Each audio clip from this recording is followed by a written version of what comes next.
भगवद गीता की जय। ओम नमो भगवते वासुदेवाय। ओम नमो भगवते वासुदेवाय। ओम नमो भगवते वासुदेवाय। श्रीमद्भागवतम आज हम पढ़ेंगे 25वें अध्याय का समरी, तीसरा कैंटो 25वां अध्याय। इसको हम कहाँ तक लेके जा पाते हैं देखते हैं। इसका शीर्षक है ग्लोरीज ऑफ डिवोशनल सर्विस। हाँ, तो सबसे पहले इस अध्याय को शुरू करते हुए शौनक ऋषि भगवान कपिल के बारे में जानना चाहते हैं। वो कहते हैं कि भगवान तो कभी पैदा नहीं होते हैं, फिर भी वो अवतार लेते हैं। ऐसा ही अवतार उन्होंने कपिल भगवान के रूप में लिया था। तो उनके बारे में हमको जानना चाहते हैं, उनके बारे में बताइए। क्योंकि भगवान के विषय में जानना इज ऑलवेज बेटर। इससे हमारी इंद्रियों की शुद्धिकरण होता है। तो सूत गोस्वामी ये सुनकर बड़े प्रसन्न होते हैं और आगे आंसर देना चाहते हैं। तो बताते हैं कि कपिल भगवान के पिता कर्दम मुनि जब आश्रम को छोड़कर चले जाते हैं, भगवान से आज्ञा लेके, अपने पुत्र से आज्ञा लेके, उनकी परिक्रमा करके, उसके बाद में कपिल भगवान उसी जगह पर अब बिंदु सरोवर में अपनी माता देवहूति के साथ कुछ समय के लिए रुक जाते हैं, क्योंकि अब उन्होंने दिव्य ज्ञान अपनी माता को देना था। तो जब वो रुक जाते हैं तो देवहूति को सब कुछ याद आता है कि इस प्रकार ब्रह्मा जी ने मुझे बोला था कि तुम्हारे घर में साक्षात भगवान आएंगे और तुम्हें उनसे इंक्वायरी करनी है, जीवन के तथ्यों को जानना है, पूछना है। तो एक दिन अपने पुत्र के पास जाती है और बताइए, कहती है, मुझे पूछती है कि मैं अपनी इंद्रियों से बड़ी परेशान हूँ। हाँ, मुझे इन्होंने तमोगुण में गिरा दिया है। ऑल्दो सतोगुणी लेडी थी, बहुत ही शुद्ध सतोगुणी लेडी थी बल्कि देवहूति, जिसने अपने पति की इतनी तल्लीनता से बिना कुछ एक्सपेक्ट किए, डिमांड किए, सालों सालों तक सेवा करी। लेकिन वो कहती है कि मैं अपनी इंद्रियों से बड़ी परेशान। इस तरह से आदमी को अपने अंदर हमेशा कमियां देखनी चाहिए। तो इस तरह से वो बोलती है और बोलती है कि मैं इस तरह से बड़ी, मुझे आप ज्ञान दीजिए ताकि मैं इससे बाहर निकल पाऊँ। आप नहीं देंगे तो कौन देंगे? आप ही तो साक्षात भगवान मेरे घर में मेरे पुत्र बन के आए हैं। कृपया मेरी आंखें खोलिए। इससे ही पता चलता है कि ज्ञान लेने के लिए हमें ये नहीं सोचना चाहिए कि हमारा बेटा है, हमसे उम्र में छोटा है या हमसे उम्र में बड़ा है या हमसे क्या है। गुरु की एज नहीं देखी जाती है, राइट।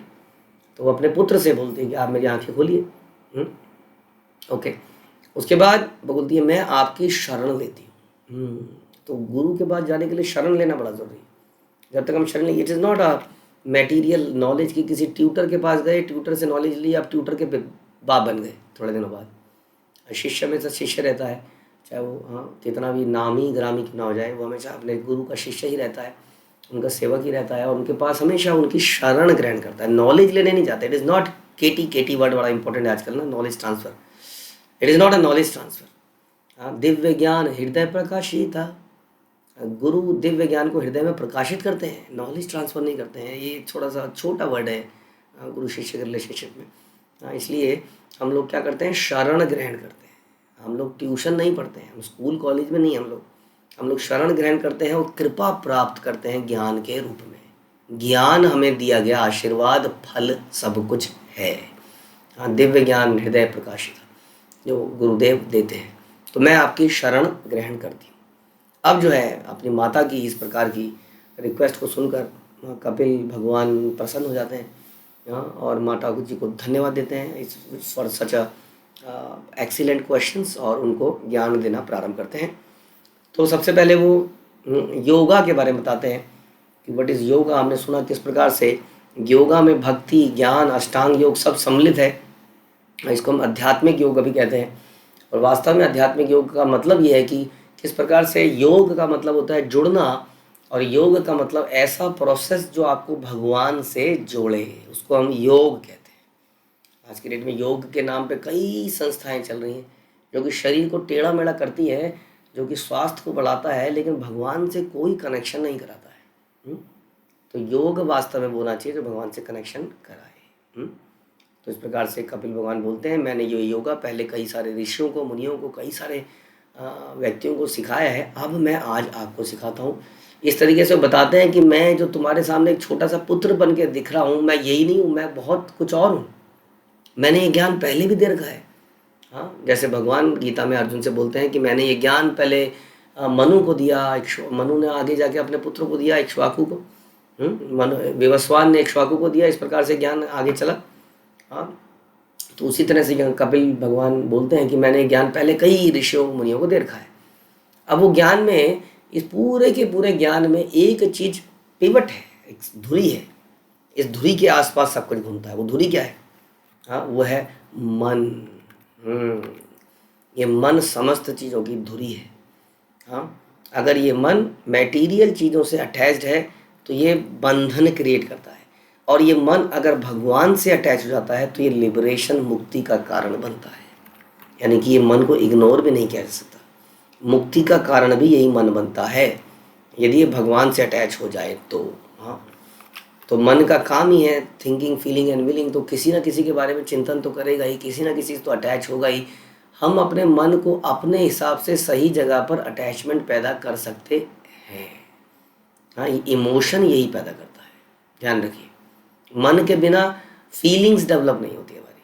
हाँ, बुद्धि से कोई कार्य करा जाए उसमें उतना आनंद नहीं, कहते ना मन से करो, बुद्धि से मत करो, मन से। बुद्धि और मन दोनों को लगाए करो तो उसका रिजल्ट अच्छा आता है। भक्तियों को केवल बुद्धि से करेंगे तो आनंद नहीं आएगा, क्योंकि भक्ति प्रेम का आदान प्रदान है, सेवा का आदान प्रदान है। यदि किसी की सेवा केवल बुद्धि से करी जाए तो इट्स लाइक कंप्यूटर सर्व करता है। जब हमें कंप्यूटर सर्व करता है ना, कभी कभी तो हम कंप्यूटर को हमने कभी गले नहीं लगाया होगा। हमारी कैलकुलेशन थी, बड़ी लंबी चौड़ी थी, हमने एक्सेल में करा, फटाफट हो गई, हमने कहा अरे वाह एक्सेल, मज़ा आ गया, गले लगा लिया उसको। ऐसा तो नहीं होता ना, कि हम जानते हैं कंप्यूटर है, इमोशन नहीं है इसके अंदर। लेकिन वही सर्विस इमोशन के साथ, भाव के साथ करी जाती है तो उसमें कनेक्शन बनता है, रिलेशनशिप होता है। इसलिए हम कहते हैं कि भाव बड़ा ज़रूरी है सेवा के अंदर। हाँ, तो भगवान की सेवा हम सबको करनी है, लेकिन यदि भाव नहीं होगा उस सेवा में तो उस सेवा का लाभ नहीं होगा, वो कनेक्शन नहीं बनेगा, प्रेम पैदा नहीं करेगा। इसलिए ये मन बड़ा इंपॉर्टेंट है इस भाव को पैदा करने के लिए। इसलिए मन बड़ा सेंट्रल पॉइंट हो जाता है। ओके, अब बताते हैं कि क्या सिम्टम है एक लिबरेटेड मन के, मुक्त मन के, जो मन अपनी सही रास्ते पे चल रहा है, उसके सिम्टम क्या है। बताने कि यदि मन के अंदर बुराइयां नहीं है, जैसे काम, क्रोध, लालच, अहंकार इत्यादि नहीं है, और ये मन मटेरियल हैप्पीनेस और डिस्ट्रेस से ऊपर उठ चुका है। हाँ, ऐसा नहीं कि आज बहुत एक्साइटेड है क्योंकि आज मेरे को सैलरी मिली है, मेरे को प्रमोशन मिली है, बच्चे का रिजल्ट आ गया है, बच्चे का एडमिशन हो गया है, हम बहुत खुश हैं, प्रभु जी मिठाई लाइए, बच्चे का एडमिशन हो गया है।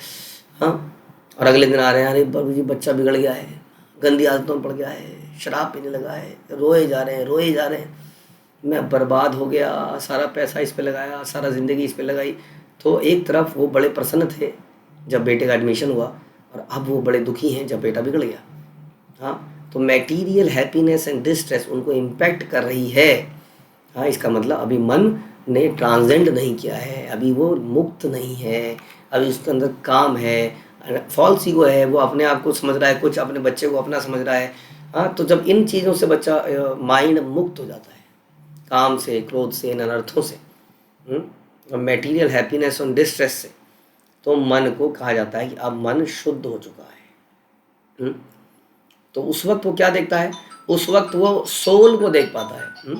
सोल को समझते हैं, उस वक्त वो सोल को देख, सूक्ष्म सोल के अंदर जा पाता है कि हाँ मैं एक आत्मा हूँ, इसको सोच पाता है। मैं एक आत्मा हूँ, मैं दिव्य हूँ, मेरा ना तो कोई साइज़ है, मेरा ये साइज़ नहीं है, मतलब मेरा कहने का मतलब ये जो हम देख रहे हैं ये मेरा साइज़ नहीं है, ये मेरा स्वरूप नहीं है, मेरा स्वरूप इससे डिफरेंट है।